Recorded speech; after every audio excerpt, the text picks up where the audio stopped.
లడ్డూ కల్తీ వ్యవహారంపై సుప్రీంకోర్టు కీలక ఆదేశాలు జారీ చేసిన విషయం మీ అందరికీ తెలిసిందే. లడ్డూ కల్తీ వ్యవహారంపై 5 సభ్యులతో కూడిన ఒక కమిటీని సుప్రీంకోర్టు పర్యవేక్షణలో నియమించడం జరిగింది.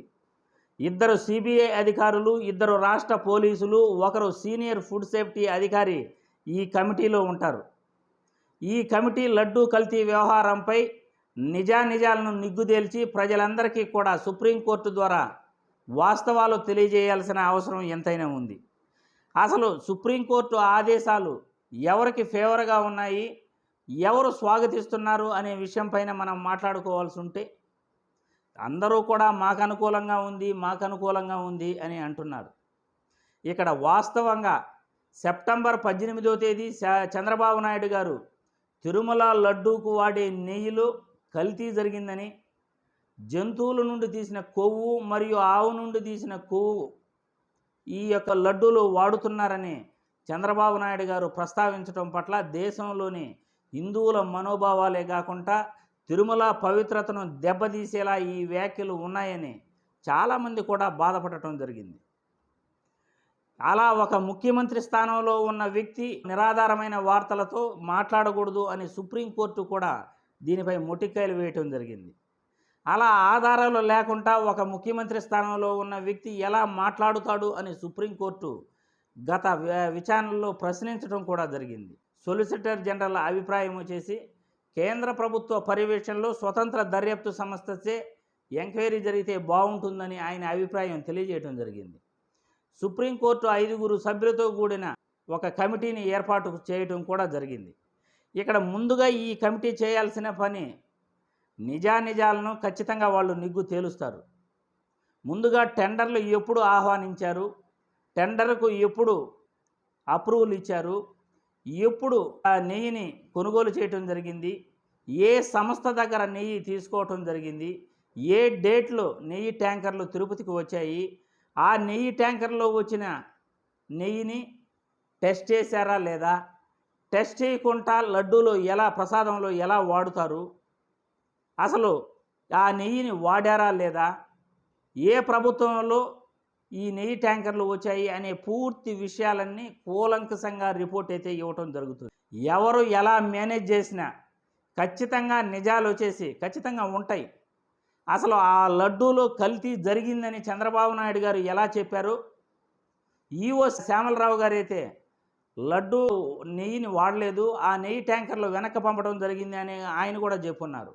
వీళ్ళిద్దరి వాదనలు కూడా ఖచ్చితంగా పరిగణలోకి తీసుకుంటారు. ఇక్కడ వచ్చేసి ముఖ్యంగా చెప్పుకోవాల్సింది పిటిషన్దారులు వైసీపీ ఎంపీ వైవి సుబ్బారెడ్డి గారు మరియు సుబ్రహ్మణ్య స్వామి గారు బీజేపీ సీనియర్ నేత ఇద్దరు కూడా పిటిషన్లు వేస్తూ నిరాధారమైన వార్తలతో ఈ యొక్క చంద్రబాబు నాయుడు గారు ఒక ముఖ్యమంత్రి హోదాలో ఉండి ఆయన మాట్లాడటం చాలా చాలా తప్పు. వైసీపీ ప్రభుత్వంలో మేము చైర్మన్లుగా ఉండేటప్పుడు, అంటే వైవి సుబ్బారెడ్డి గారు, భూమన కరుణాకర్ రెడ్డి గారు చైర్మన్లుగా ఉండేటప్పుడు నెయ్యి ట్యాంకర్లు ఈ ఏఆర్ సంస్థ నుండి రాలేదు అని వాళ్ళు క్లియర్గా ఆ పిటిషన్లో కూడా మెన్షన్ చేయటం జరిగింది. మే 12వ తేదీ టెండర్లకు అప్రూవల్ ఇవ్వడం జరిగింది. జూన్ 12వ తేదీ నెయ్యి ట్యాంకర్లు రిటర్న్ పంపడం జరిగిందని చెప్పేసి ఆ ఈఓ శ్యామలరావు గారు తెలిపారు. జూన్ 12వ తేదీ కూటమి ప్రభుత్వమే అధికారంలో ఉంది. శాంపుల్స్లో ఆ నెయ్యిని టెస్ట్ చేశారా లేదా అనేది కూడా ముఖ్యంగా పరిగణలోకి తీసుకోవాలి. ఈ యొక్క కూటమి ప్రభుత్వం జూన్ 4వ తేదీ అధికారంలోకి వచ్చి ఆ నెయ్యి ట్యాంకర్లను చెక్ చేయటం, రిటర్న్ పంపటం అంతా కూడా కూటమి ప్రభుత్వంలోనే జరిగిందని క్లియర్గా అర్థమవుతూ ఉంది.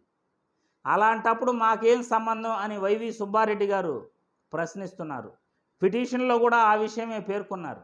ఎందుకంటే ఎవరైతే పిటిషన్ వేశారో, దేనిపైన పిటిషన్ వేశారో వాళ్ళ యొక్క అభిప్రాయాలను ఖచ్చితంగా ఆ అభిప్రాయాలను బేస్ చేసుకునే ఎంక్వైరీ జరగాలి.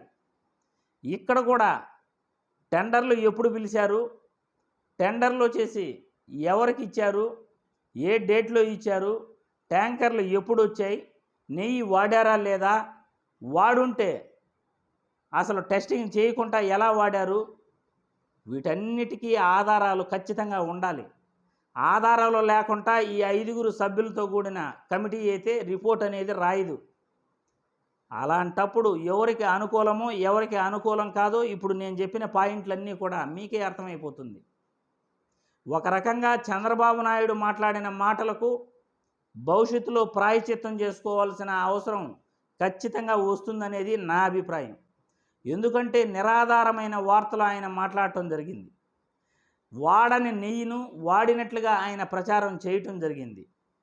అసలు ఆయన ప్రభుత్వంలో వచ్చిన నెయ్యి ట్యాంకర్లను ఆయన వైసీపీ ప్రభుత్వంలో వచ్చింది, అప్పుడు ఏఆర్ డైరీ నుండి నెయ్యి కొనుగోలు చేశారు అని ఆయనే క్లియర్గా చెప్పడం జరిగింది.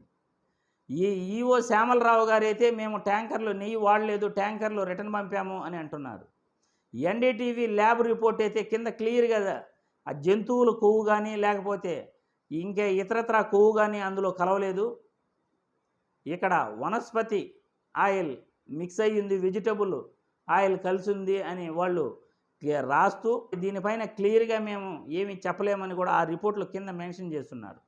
కాబట్టి ఇవన్నిటినీ కూడా ఖచ్చితంగా పరిగణలోకి తీసుకుని ఆ కమిటీ సభ్యులు సిబిఐ అధికారులు ఇద్దరు, రాష్ట్ర పోలీస్ అధికారులు ఇద్దరు, ఫుడ్ సేఫ్టీ అధికారి సెంట్రల్ ఫుడ్ సేఫ్టీ అధికారి సీనియర్ అధికారి ఒకరు, ఈ 5 మంది సభ్యులు కూడా ఖచ్చితంగా నిజానిజాలపైన రిపోర్ట్ రాయాల్సి ఉంటుంది. ఈ రిపోర్ట్ రాసేది వాళ్ళ భవిష్యత్తు కూడా ఆధారపడి ఉంటుంది. కాబట్టి వాళ్ళు రాసే ప్రతి రిపోర్టుకు ఆధారాలు కూడా కోర్టులో చూపించాలి. ఏదో ఆషామాషిగా ఎవరి రికమెండేషన్తోనో రిపోర్టులు రాసేసి కోర్టులో చూపిస్తే అక్కడ లాయర్ల ముందు ఖచ్చితంగా దొరికిపోతారు. కాబట్టి నిజానిజాలను ఖచ్చితంగా తెలియజేయాల్సి ఉంది. కాబట్టి ఖచ్చితంగా ఈ యొక్క ఎంక్వైరీ, ఈ యొక్క కమిటీ నిజాయితీగానే జరుగుతుంది అని అయితే అనుకుంటున్నాం. ఎవరు ఎంత ఇన్ఫ్లుయెన్స్ చేసినా అక్కడ సుప్రీంకోర్టులో ఫైల్ వెళ్ళినప్పుడు మొత్తం తీగలాగితే డొంక మొత్తం కదులుతుంది. కాబట్టి ఖచ్చితంగా ఇవన్నీ కూడా అధికారులు వాళ్ళ మేధస్సును కూడా ఖచ్చితంగా వినియోగిస్తారు. ఇక్కడ నిజాలను కూడా బయటపెట్టే అవకాశాలు ఉంటాయి. తీర్పు లేట్ అవ్వచ్చేమో కానీ ఖచ్చితంగా భవిష్యత్తులో ఈ చంద్రబాబు నాయుడు గారు మాత్రం ఖచ్చితంగా ప్రాయశ్చిత్తం చేసుకోవాల్సిన అవసరం ఖచ్చితంగా వస్తుంది. ఆయనతో కూడా పవన్ కళ్యాణ్ గారు కూడా పశ్చాత్తాపపడాల్సిన అవసరం ఖచ్చితంగా ఉంటుంది. మాట్లాడిన మాటలకు హిందూ సాంప్రదాయాలు, భక్తుల మనోభావాలు వీటన్నిటిపైన ఖచ్చితంగా పవన్ కళ్యాణ్ గారు, చంద్రబాబు నాయుడు గారు ఖచ్చితంగా పశ్చాత్తాపపడాల్సి వస్తుందని ఈ వీడియో ద్వారా నేను తెలియజేస్తున్నాను.